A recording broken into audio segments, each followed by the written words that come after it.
Bien, a las 8:45 en este sábado, domingo 5 de marzo del 2017, y vamos a hablar de otro de los temas realmente importantes en la agenda pública nacional, y tiene que ver con el tema de la vivienda, que se registraron estos desalojos en la zona 8 del municipio de Misco, del departamento de Guatemala. Tenemos en la línea al alcalde Neto Brand del municipio de Misco, y también nos acompañan aquí en la mesa dos expertos para poder hablar de este mismo tema. Uno de ellos es el viceministro de Vivienda, el señor Carlos Varillas, y también David de León, de la Coordinadora Nacional para la Reducción de Desastres CONRED. Arrancamos con el alcalde, quien está con nosotros vía telefónica. Señor alcalde, buenas noches. Queremos arrancar con usted preguntándole qué llevó al desalojo de estas 100 familias realizado hace tan solo algunos días. Buenas noches.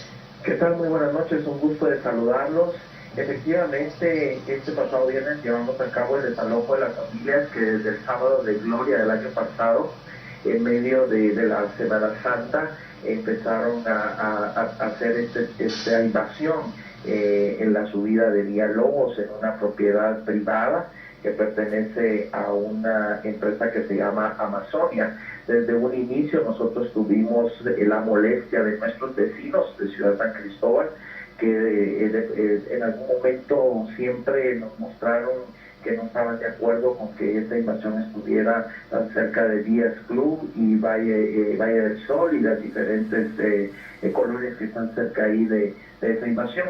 Cuando nosotros empezamos a ir, porque yo exactamente el sábado de Gloria en la tarde envié personas, envié abogados y envié policía municipal a hablar con los invasores. Ellos decían que no se iban a retirar, que habían encontrado ese espacio y que tenían derecho a la vivienda.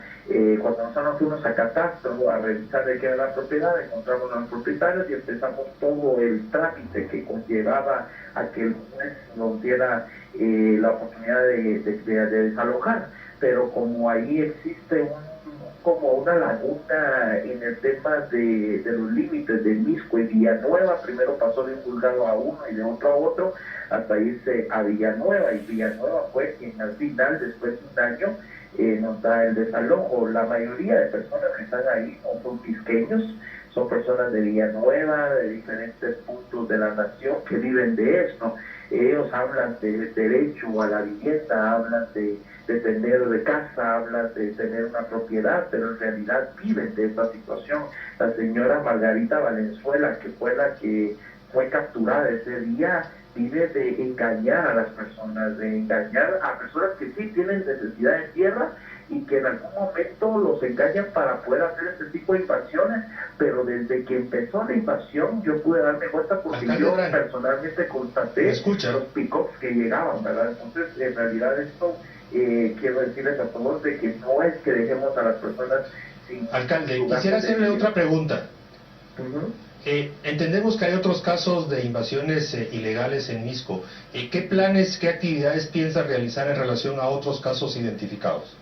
Definitivamente el desalojo, porque en su mayoría son lugares y personas que no son del municipio y que molestan la paz y la tranquilidad de nuestros vecinos, porque se vuelven focos de violencia y de inseguridad en el sector, e incluso de insalubridad por no contar con los servicios necesarios. Entonces vamos a continuar con esta misma política de desalojo, porque sabemos perfectamente bien que no son personas necesitadas de tierra, son personas que han hecho esto toda la vida y viven invadiendo, invaden y buscan la forma de apropiarse de los terrenos y luego los venden. Entonces es un negocio de mucho tiempo. Entonces nosotros definitivamente proseguiremos con esto de buscar que los jueces nos den el desalojo, como sucedió este viernes con orden de juez. Nos envió el MP a nosotros una nota donde apoyáramos el desalojo, y por eso fue que la municipalidad... Claro. Señor alcalde, disculpe la interrupción, nos vamos quedando con muy poco tiempo.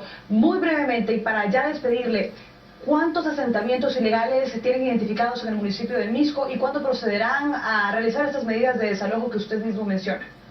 Básicamente eran dos, que tenemos en en la familia de Villalobos y otro que está en Díaz de Sevilla. Definitivamente son muy pocos. El de la Palangana fue hace un año que salieron, entonces no existen ya mayores invasiones y ya quedaría prácticamente uno por poder llevarlos a juicio o que nos den la orden de sacarlos. Excelente, muchísimas gracias alcalde por haber recibido nuestra llamada. Seguimos aquí en la discusión a las 8:45 con el viceministro de Vivienda y también con el señor de León para hablar de la perspectiva desde la CONRED.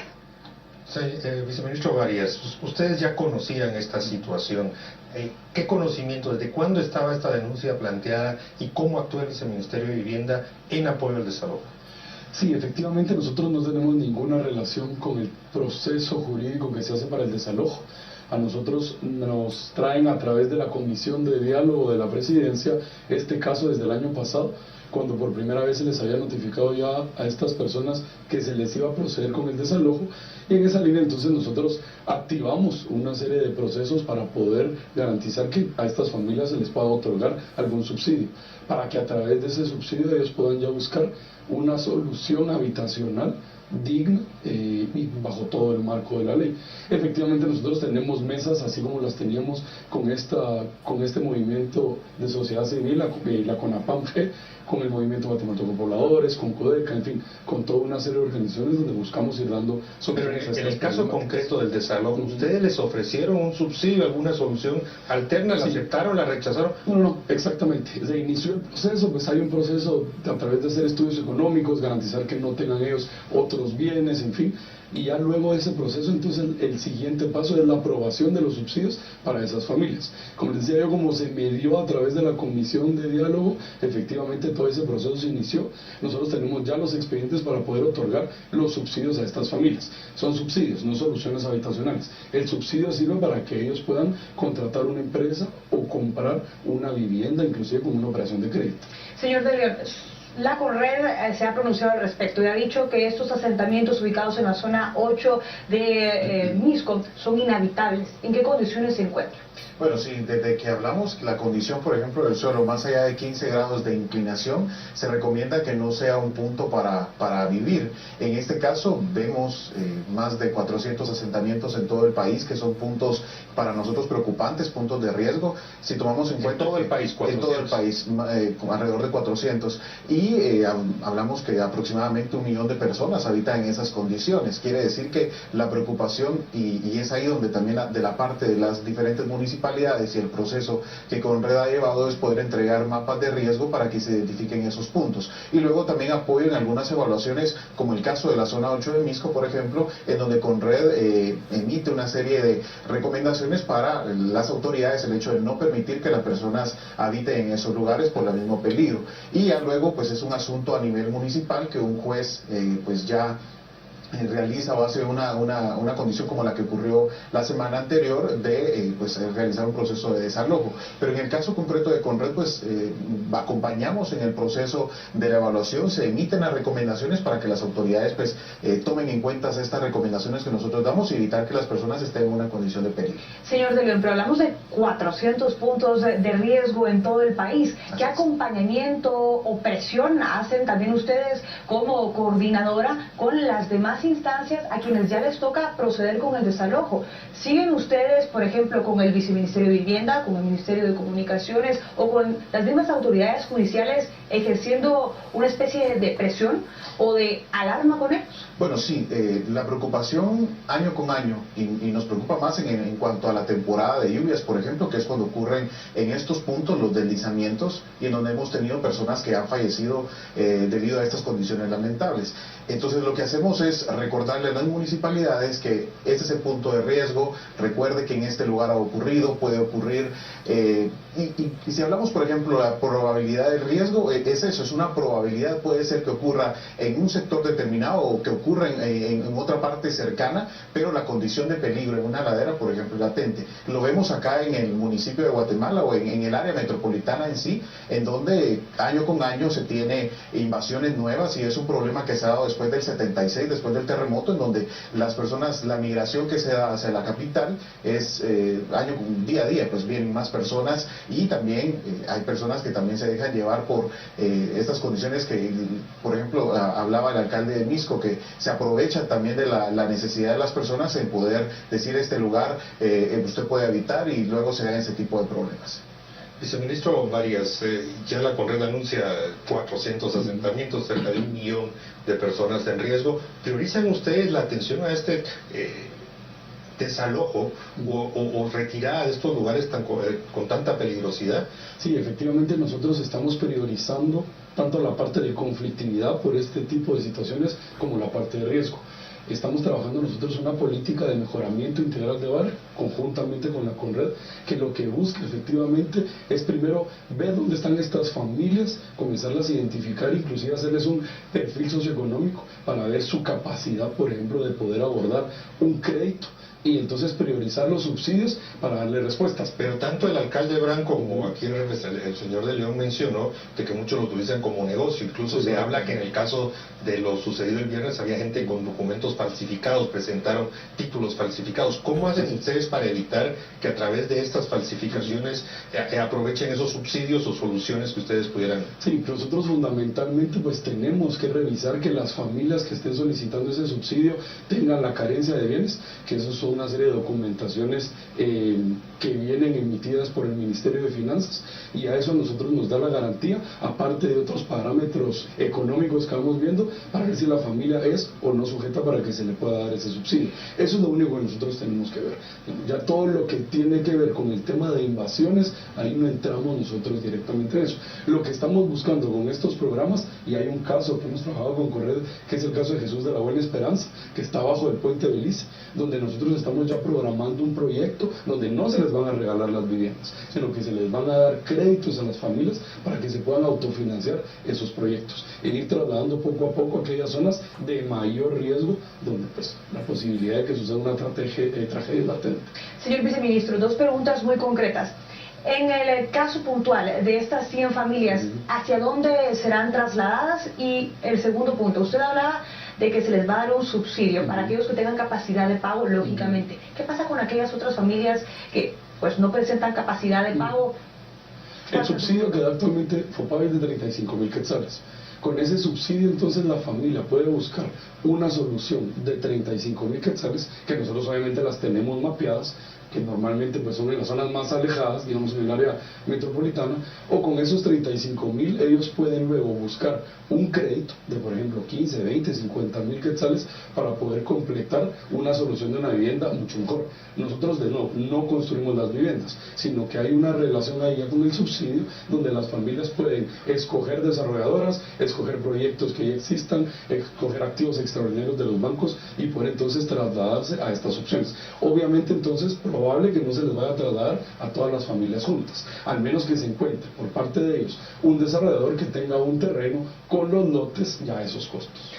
Señor viceministro, allá por el año 2012-2013, uno de los debates políticos era la famosa ley de vivienda, y se presentaba como la gran solución donde el Estado estaría resolviendo todos los temas de falta de vivienda o precariedad de vivienda que tenemos. Es evidente que a 5, 4 años esa no ha sido la solución. ¿Cuál es el estado de situación de la aplicación de esa ley? ¿Sirve? ¿No sirve? ¿Se vendió algo que al final no está dando los resultados? Yo creo que al final en realidad el planteamiento de la ley no es malo, es bastante general, pero el problema es que el Estado no ha exprimido todas las posibilidades que le da la ley.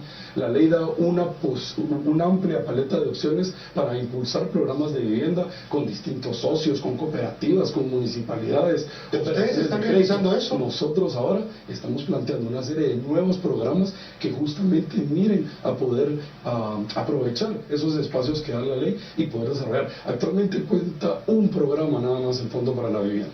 Señor de León, ¿cuál es la participación de la Conred en esos proyectos de los cuales habla el viceministro? ¿Tienen conocimiento de en qué lugares se podrían ir realizando? Y también, ¿qué participación tienen dentro de la misma ley de vivienda?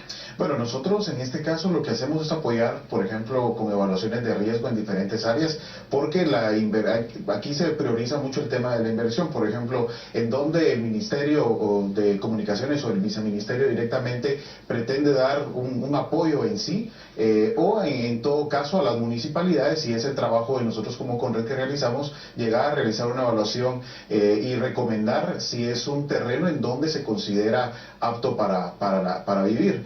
Sabemos que del 76 para acá tal vez la prioridad no fue esa, sino que era más que todo, podríamos hablar que no había un ordenamiento territorial en el país, y creo que es una de las tareas que aún está pendiente acá en el territorio nacional, y que se hace necesario, y que hoy por hoy pues estamos viendo todo ese tipo de problemas. Pero el apoyo sí lo estamos trabajando, hay diferentes procesos que se están realizando. En este momento es procesos de tema de reconstrucción por eventos que se han dado, de recuperación mejor dicho, eventos que han ocurrido, lo del enjambre sismo en Santa Rosa, los problemas que se están dando en Jesús de la Buena Esperanza, que hay un proceso, en fin, hay todo un proceso, y es parte de lo que nosotros trabajamos en coordinación con otras entidades. Señor viceministro, para ir terminando, ¿qué puede esperar la población en este 2017, ya adentrado, estamos ya en marzo, del viceministerio en relación a políticas, proyectos específicos y alguna esperanza a la gente que busca alguna solución habitacional?